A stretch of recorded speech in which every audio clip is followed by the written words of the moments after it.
भारतीय संविधान प्रश्न और उत्तर बिहार बोर्ड कक्षा 8 पाठ 1 और पूरा प्रश्न उत्तर आपके लिए मैं प्रस्तुत करूंगा।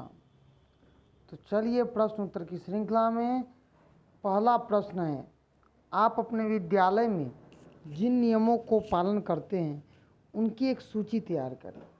उत्तर लिखेंगे, हमें निर्धारित समय पर स्कूल आना चाहिए। दूसरा है, कक्षा में अध्यापन कार्य के समय बिना शिक्षक की इजाज़त के बोलना और बाहर जाना मना हो। तीसरा है, विद्यालय में हमें गंदा नहीं करना पड़ता और न सफाई भी हमें करनी पड़ती है। चौथा है, अध्यापक को सम्मान करना और व्यवहार करना भी शामिल किया गया। पांचवा है, पंक्ति से हमें बाहर निकलना होता है और पंक्ति से स्कूल में जाना पड़ता है। इन नियमों के अतिरिक्त और सारे नियम हैं जो कि हम स्कूल में पालन करते हैं। दूसरा प्रश्न है, आपकी शिक्षिका विद्यालय में किन किन नियमों का पालन करती है उसकी चर्चा कीजिए और सूची तैयार कीजिए। पहला है, हमारी शिक्षिका टाइम पर विद्यालय आती हैं, हमको अपनी पाठ्य पुस्तक से पाठ को पढ़ाती है और समझाती भी है। तीसरा है, हमें पाठ पढ़ाने और याद कराने तथा प्रश्न उत्तर कराने की भी सलाह देती है और कराती भी है। चौथा है, हमारी नियमित हाजिरी उपस्थिति चेक करती है और जो हम बनाकर लाए रहते हैं उसको भी हमारी जो टीचर है वह चेक करती है। तीसरा प्रश्न है, जरा सोचकर बताइए कि आपके विद्यालय के अध्यापक को विद्यालय चलाने में किन किन समस्याओं का सामना करना पड़ता है। उत्तर लिखेंगे, विद्यालय को चलाने के लिए आर्थिक गतिविधियों पर नज़र रखना व संबंध की योजनाएं बनाना बहुत ही जरूरी है। किस प्रकार से विद्यालय सुचारू रूप से चले। दूसरा है, विद्यालय में अनुशासन कायम रखना। तीसरा है, अध्यापन कार्य अच्छे हो रहा है या नहीं, इस पर भी प्रधानाध्यापक की नज़र रहती है। आगे है, विद्यालय के प्रगति और निष्ठा रखना और उसे सबको बताना और पढ़ने के लिए भी प्रेरित करना। पांचवा है, विद्यालय का समाज में सही रूप से प्रचार करना कि आप लोग आइए, यहाँ पर बैठिए, पढ़िए, लिखिए, क्योंकि विद्यालय क्या है, सबों का है। चौथा प्रश्न है, दिए गए उद्देश्यों को पूरा करने के लिए आप नरवरवाल इलाके के लिए कौन से कानून बनाएंगे। उत्तर लिखेंगे, नहरवाला इलाके के लोग शांतिपूर्ण ढंग से रहे इसके लिए कुछ बुनियादी नियम होने चाहिए।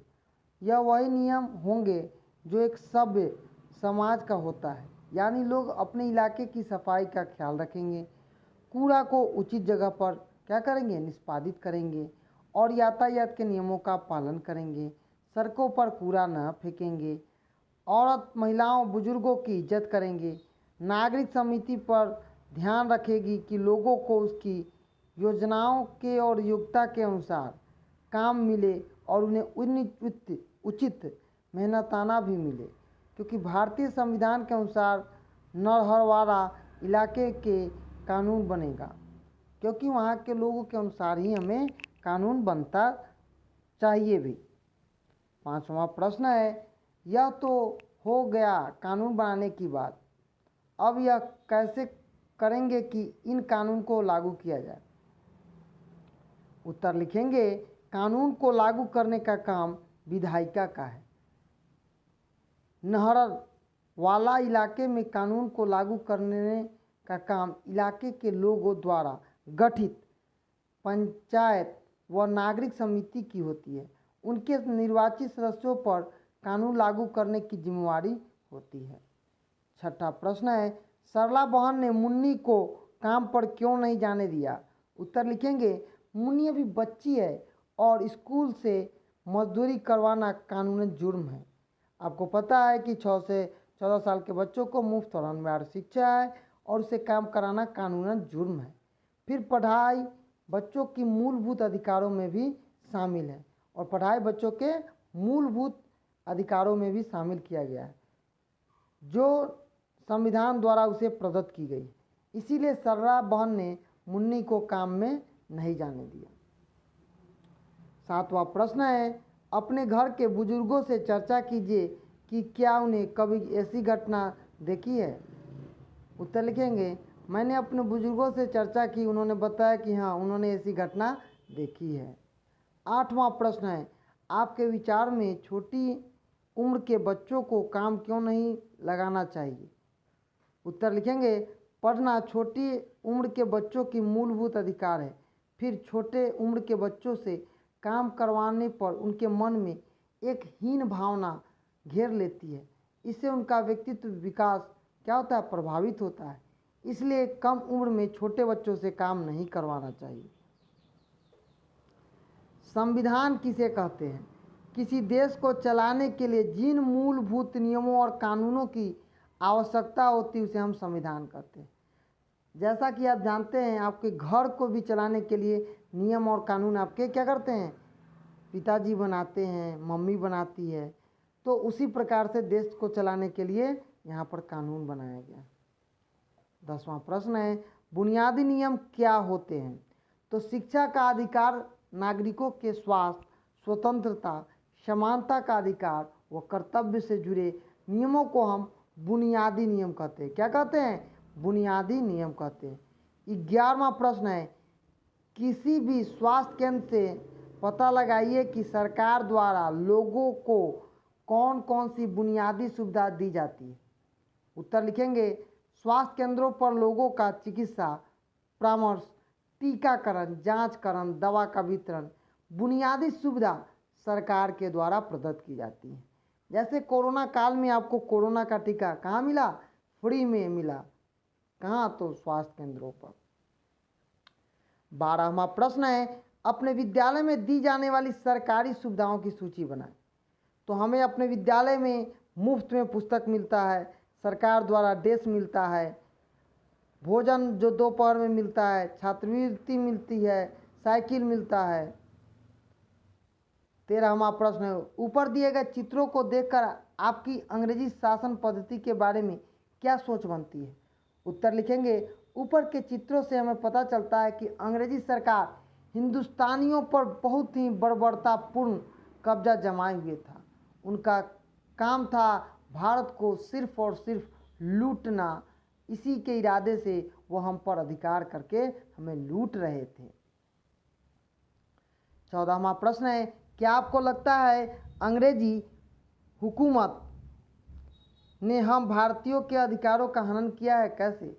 उत्तर लिखेंगे, जलियांवाला बाग में सभा हो रही थी, लोग अपने विचार शांतिपूर्ण ढंग से रख रहे थे।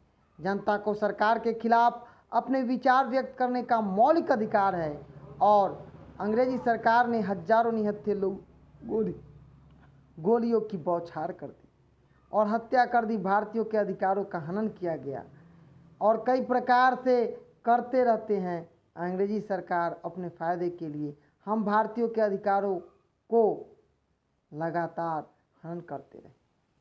15वां प्रश्न है, किस चीज़ की खेती के लिए किसानों को मजबूर किया जाता था। तो बिहार के पश्चिम चंपारण में अंग्रेजों द्वारा किसानों को नील की खेती के लिए मजबूर किया जाता था। 16वां प्रश्न है, अगर हमारे देश आज़ाद रहता तो क्या हम इस तरह लोगों की उनकी इच्छाओं के विरुद्ध मजबूर किया करते। उत्तर लिखेंगे, नहीं। यदि हमारा देश आज़ाद हो रहता तो हम भारतीयों को हमारी इच्छाओं के विरुद्ध किसी काम के लिए मजबूर नहीं कर सकते थे। 17वां प्रश्न है, यदि उस समय भारत आज़ाद होता और उसका अपना संविधान होता तो क्या इस तरह की घटना को रोका जा सकता था। उत्तर लिखेंगे, बिल्कुल रोका जा सकता था। यदि उस समय भारत आज़ाद होता तो अपना संविधान होता तो लोग अदालत की शरण में जाकर अपने मूलभूत अधिकारों की रक्षा के लिए ऐसी घटना दोबारा न घटने के लिए कोशिश तो करते। 18वां प्रश्न है, भारत में संविधान को बनाने के लिए कांग्रेस ने सबसे स्पष्ट मांग कब पेश की। तो 1920 में भारतीय राष्ट्रीय कांग्रेस ने भारत के लोगों द्वारा बनाई गई संविधान को खुद बनाने की स्पष्ट मांग रखी। 19वां प्रश्न है, अंग्रेजी सरकार भारत के लोगों की स्वतंत्रता संविधान सभा की मांग को क्यों नहीं मानना चाहती थी? भारत के लोगों की स्वतंत्रता संविधान सभा की मांग को मानने पर अंग्रेजों को भारत छोड़ना पड़ता, क्योंकि वो विदेशी लोग द्वारा अपने देश पर शासन कतई स्वीकार नहीं कर सकते थे। इसलिए अंग्रेजों सरकार ने मांग को क्या किया? ठुकरा दिया। 20वां प्रश्न है, किसी भी देश के संविधान में आमतौर पर किस तरह के मूल्यों को शामिल किया जाता है? उत्तर रखेंगे, किसी भी देश के संविधान में आमतौर से बुनियादी मूल्यों को शामिल किया जाता है। 21वां प्रश्न है, भारत में के संविधान के बुनियादी मूल्य कौन कौन से हैं? तो भारत के संविधान के बुनियादी मूल्य इस प्रकार हैं।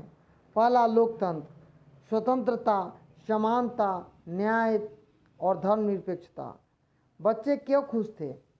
बच्चे इसलिए खुश थे क्योंकि सांस्कृतिक कार्यक्रम का आयोजन होने वाला था। 23वां, शिक्षिका ने सभी बच्चों के विचार क्यों लिए? शिक्षिका ने सभी बच्चों के लिए इस प्रकार विचार लिया ताकि ऐसा एहसास न हो कि सांस्कृतिक आयोजन उनकी भागीदारी के द्वारा ही संभव है, न कि दूसरे के द्वारा। आगे प्रश्न है, कार्यक्रम के आयोजन यदि शिक्षिका स्वयं बनाती तो क्या होता? यदि शिक्षिका कार्यक्रम की योजना स्वयं बनाती तो बच्चे दुखी हो जाते और कार्यक्रम में उनकी कोई भागीदारी नहीं होती।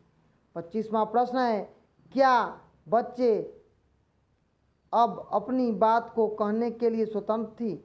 हाँ, बच्चे अपनी बात को कहने के लिए स्वतंत्र थे। शिक्षिका ने सारे बच्चे को बातों को सुनने और अवसर दिया।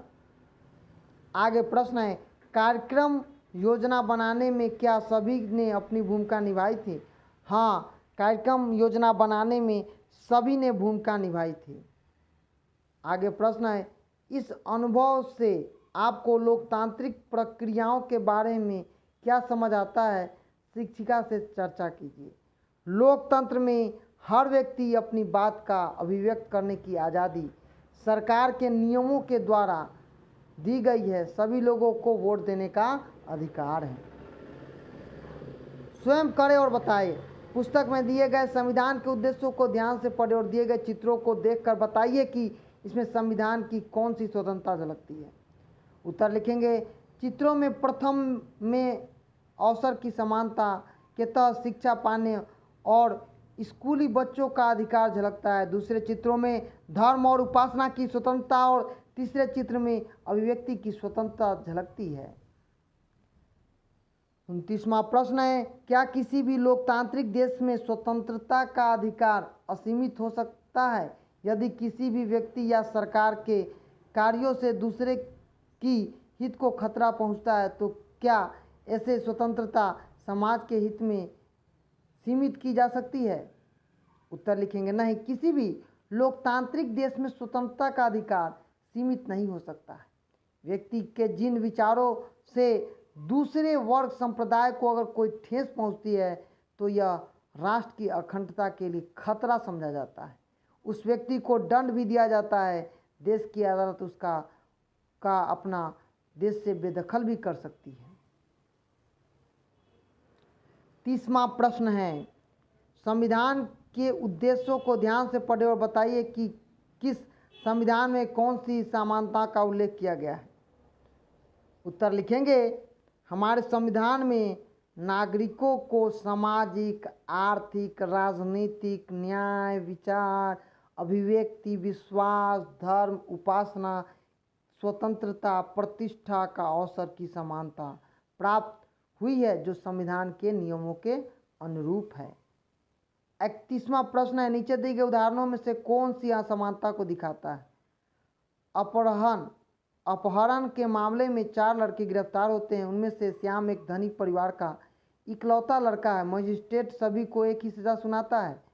उत्तर लिखेंगे, धनी परिवार के लड़के के इस कांड में भूमिका हो सकती है इसकी जांच कर उसे अपेक्षित अधिक कड़ा सजा मिलना चाहिए। यह आर्थिक असमानता का मामला है। दूसरा है, एक गांव में स्थित मंदिर के कुछ खास समुदाय के लोगों को नहीं जाने दिया जाता है। उत्तर लिखेंगे, यहाँ उस खास समुदाय को धर्म और उपासना की स्वतंत्रता के अधिकार को सीमित करने की असमानता दिखाई देती। आगे प्रश्न है, आपके पड़ोस के स्कूल में आपके छोटे भाई का नामांकन नहीं किया जाता है क्योंकि आपके परिवार की आर्थिक स्थिति अच्छी नहीं है। इस मामले में आर्थिक असमानता दृष्टिगोचर है। किसी निजी नौकरी के लिए आपको इसलिए नहीं मिलता है क्योंकि आप किसी खास समुदाय के हैं। इस मामले के अवसर में समानता व्यक्ति के अधिकार खंडित होता है। 32वां प्रश्न है, अनुसूचित जनजाति और जनजातियों के बच्चे को दी जाने वाली छात्रवृत्ति समानता के सिद्धांत के विरुद्ध क्यों नहीं की जाती है? अपने शिक्षिका से चर्चा कीजिए। यह असमानता के विरुद्ध नहीं है क्योंकि अनुसूचित जनजाति को सदियों से दबा कर रखा गया है। क्या किया गया है? दबा कर रखा गया है। दबा कर रखा गया है और उन्हें छात्रवृत्ति देकर अन्य वर्गों के समक्ष लाने की कोशिश समानता का अनुकूलन है। एक नागरिक के रूप में देश के लोगों के संविधान महत्वपूर्ण है। क्यों? एक नागरिक के रूप में देश के लोगों के संविधान बहुत ही महत्वपूर्ण है। संविधान देश के लोगों के हितों की रक्षा सुनिश्चित करता है। लोगों के बुनियादी मूल्य अधिकारों की रक्षा संविधान द्वारा ही संभव है। अभिव्यक्ति की स्वतंत्रता, सामाजिक, आर्थिक, राजनीतिक न्याय, विश्वास तथा उपासना की स्वतंत्रता, प्रतिष्ठा, अवसर की समानता के लिए देश का संविधान व्यक्ति की हर संभव सहायता करता है। दूसरा प्रश्न है, स्वतंत्रता आंदोलन के दौरान भारत के लोगों ने अपनी संविधान बनाने की मांग क्यों रखी? उत्तर लिखेंगे, भारत के लोग अंग्रेजी सरकार के बर्बर और क्रूर शासन से त्रस्त थे। लोगों को न आर्थिक आज़ादी थी, न सामाजिक, न राजनीतिक आज़ादी हासिल थी। अभिव्यक्ति की स्वतंत्रता से दमनपूर्ण शासन तंत्र भारत के लोगों को लगने लगा था। जब तक अपना संविधान लागू नहीं होगा तब तक लोगों को बेहतर शासन प्राप्त नहीं होगा। अतः स्वतंत्रता आंदोलन के दौरान भारत के लोगों ने अपनी संविधान बनाने की मांग रखी। तीसरा प्रश्न है, भारत के संविधान में दिए गए मूल्यों में से आपको कौन से मूल्य सबसे महत्वपूर्ण लगते हैं और क्यों? भारत के संविधान में दिए गए मूल्यों से मुझे बुनियादी मूल्य सबसे महत्वपूर्ण लगते हैं क्योंकि यह लोकतंत्र के स्वतंत्रता, समानता, न्याय और धर्मनिरपेक्षता के मूल्यों को महत्व देता है और यह बताता है कि इसे सबसे पहले संविधान के उद्देश्यों में शामिल किया जाए।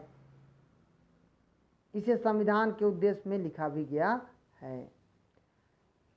चौथा प्रश्न है, संविधान में दिए गए समानता, सामाजिक न्याय को लागू कराने के लिए सरकार द्वारा योजना चलाई जा रही है, उन्हें तालिका में भरें। समानता का मूल, अनुसूचित जनजाति के बच्चों के लिए छात्रवृत्ति की योजना, वृद्धा पेंशन की योजना, निम्न वर्गों के लिए आरक्षण की सुविधा। सामाजिक न्याय, सूची जनजातीय छात्र छात्राओं हेतु आवास की व्यवस्था, मुफ्त पुस्तक देने और छात्रों को साइकिल देना, खास जरूरतमंद लोगों को साइकिल देना और अन्य प्रबंध करना।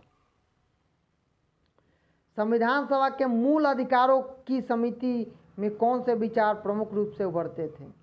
तो संविधान सभा के मूल अधिकारों को समितियों में दो विचार प्रमुख रूप से हो रहे थे।